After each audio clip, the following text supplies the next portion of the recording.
നാട്ടിൽ നോർത്തിലൊക്കെ ഇതുപോലത്തെ ചില റീൽസുകളൊക്കെ കാണാൻ സാധിക്കും. പക്ഷേ ഇത് സ്ഥലം വേറെയാണ്. അതായത് ഇത് നൈജീരിയയാണ്. നൈജീരിയയിൽ ഇതുപോലത്തെ കാര്യങ്ങളൊക്കെ സർവ്വസാധാരണമാണ്. പക്ഷേ ഇതൊക്കെ എന്ന് പറഞ്ഞാൽ എന്തെങ്കിലും ഒരു ആക്സിഡൻറ്റ് കാര്യങ്ങളൊക്കെ പറ്റുകയാണെന്നുണ്ടെങ്കിൽ ഗവൺമെൻറ് തലത്തിൽ നിന്ന് യാതൊരു വിധത്തിലുള്ള ഇൻഷുറൻസോ കാര്യങ്ങളോ ഒന്നും ലഭിക്കില്ല. പക്ഷേ ഈ ഗടിക്ക് നല്ല രീതിക്കുള്ള ഒരു കൺട്രോൾ ഉണ്ടെന്ന് നമുക്ക് കണ്ടറിയാം. പിന്നെ എന്ന് പറഞ്ഞു കഴിഞ്ഞാൽ നമുക്ക് എല്ലാം വീഡിയോയിൽ ഉൾപ്പെടുത്താൻ പറ്റില്ല. പക്ഷെ എന്നാലും അവസാനമാവുന്ന സമയത്ത് അവൻ അടിപൊളിയായിട്ട് ആ വണ്ടിയിൽ തന്നെ കവർ ചെയ്ത് പോകുന്നത് നമുക്ക് കാണാം. ഇന്ന് സൺഡേ ആണ്. അപ്പം നമ്മൾ ചർച്ച കഴിഞ്ഞിട്ട് നേരെ നമ്മൾ മീൻ മേടിക്കാൻ വേണ്ടി വന്ന രംഗമാണ് നിങ്ങളിപ്പോൾ കണ്ടത്. അപ്പോൾ അതായത് ഇവിടെ പല മീൻ മാർക്കറ്റുകൾ ഉണ്ടെങ്കിലും കൂടി നമുക്ക് പെട്ടെന്ന് മീനൊക്കെ കിട്ടണമെന്നുണ്ടെങ്കിൽ ഇതുപോലെ ഈ ബ്രിഡ്ജുകളുടെ മുകളിലും താഴേക്ക് ആയിട്ട് കുറേ പേര് സൺഡേസിൽ മാത്രമായിട്ട് മീൻ വിൽക്കുന്നുണ്ട്. സോ അതാണ് നിങ്ങളിന്ന് കാണാൻ പോകുന്നത്. ഇവിടെ പലതരത്തിലുള്ള മീൻ കാണാം.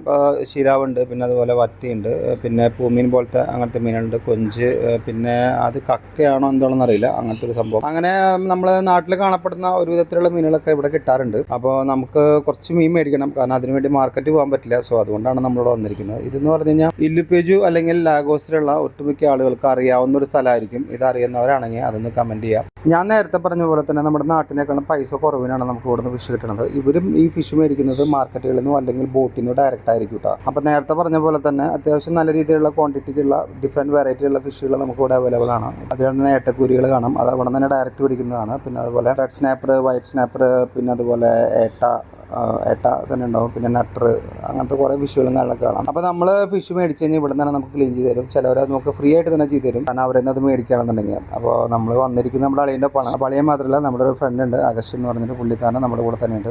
നാട്ടിൽ അതേ ക്ലൈമറ്റ് ആയതുകൊണ്ട് തന്നെ ഇവിടെ നല്ല ചൂട് തന്നെയാണ്. സോ ഇന്നലെ നല്ലൊരു മഴ കിട്ടും. അതുകൊണ്ടാണ് ഇന്ന് നമ്മൾ മീൻ മേടിക്കാൻ വേണ്ടിയിട്ട് ഈ ഉച്ച സമയത്ത് നമ്മൾ ഇറങ്ങിയത്. അപ്പോൾ നിങ്ങൾക്ക് അവിടെ കാണാൻ സാധിക്കുന്നത്, അതായത് ലാഗോസ് ഐലൻഡ് എന്ന് പറയുമ്പോൾ അതൊരു ഐലൻഡാണ്. സോ ഇതുവഴി നമുക്ക് പല ബീച്ചുകളും പിന്നെ അതുപോലത്തെ മറ്റു സ്ഥലങ്ങളിലേക്കൊക്കെ പോകണമെന്നുണ്ടെങ്കിൽ ബോട്ട് സർവീസ്, ഫെറി സർവീസും ഒക്കെ അവൈലബിൾ ആണ്. സോ അതാണ് നിങ്ങൾ അവിടെ കണ്ടുകൊണ്ടിരിക്കുന്നത്. കണ്ടില്ലേ സംഭവം? നൈജീരിയ എന്ന് പറയുമ്പോൾ നമ്മുടെ നാട്ടിലുള്ള ആൾക്കാർക്ക് നൈജീരിയ എന്ന് പറയുമ്പോൾ ഭയങ്കര പട്ടിണി പാവങ്ങളുടെ ഇന്ത്യ എന്നൊക്കെ നമ്മൾ പണ്ട് കളിയാക്കി വിളിക്കാറില്ലേ. സോ ശരിക്കും പറഞ്ഞാൽ അങ്ങനെയല്ല. അതായത് ഇപ്പോൾ ഇവിടെ നിന്നൊക്കെ പറഞ്ഞു കഴിഞ്ഞാൽ നല്ല രീതിക്കുള്ള ഡെവലപ്മെൻറ്റും കാര്യങ്ങളൊക്കെ നല്ല രീതിക്ക് ഉണ്ടാവുന്നുണ്ട്. ഈ പാലത്തിൻ്റെ താഴെയും അവർ ചൂണ്ടിയിട്ട് മീൻ പിടിക്കുന്നത് കാണാറുണ്ട്. ഇപ്പോഴും അവർ ചൂണ്ടിയിട്ടിട്ടുണ്ട്. മീൻ കൊളുത്തുകയാണെന്നുണ്ടെങ്കിൽ നമുക്ക് നല്ല രീതിക്കുള്ള മീനുകളൊക്കെ നമുക്ക് കാണാൻ സാധിക്കും. അപ്പോൾ നമ്മൾ വിചാരിച്ച കാര്യം നടന്നു. അതായത് നമുക്ക് പറ്റിയ മീനുകൾ കിട്ടി. അതായത് നമ്മൾ മെയിനായിട്ടും നട്ടർ എന്ന് പറഞ്ഞ മത്സ്യമാണ് നമ്മൾ മേടിച്ചത്. സോ അത് കട്ട് ചെയ്ത് ക്ലീൻ ചെയ്ത് നമ്മൾ നേരെ തിരിച്ച് നമ്മുടെ വീട്ടിലേക്ക് പോവുകയാണ്. അപ്പോൾ വീഡിയോ ഇത്രയൊക്കെ തന്നെ ഉള്ളൂ. കാരണം നൈജീരിയ എന്നുള്ള രസകരമായിട്ടുള്ള ഇതുപോലത്തെ വീഡിയോസും പിന്നെ അതുപോലെ അവരുടേതായിട്ടുള്ള കൾച്ചറും കാര്യങ്ങളൊക്കെ അറിയണമെന്നുണ്ടെങ്കിൽ എന്നെ ഫോളോ ചെയ്യുക. So bye from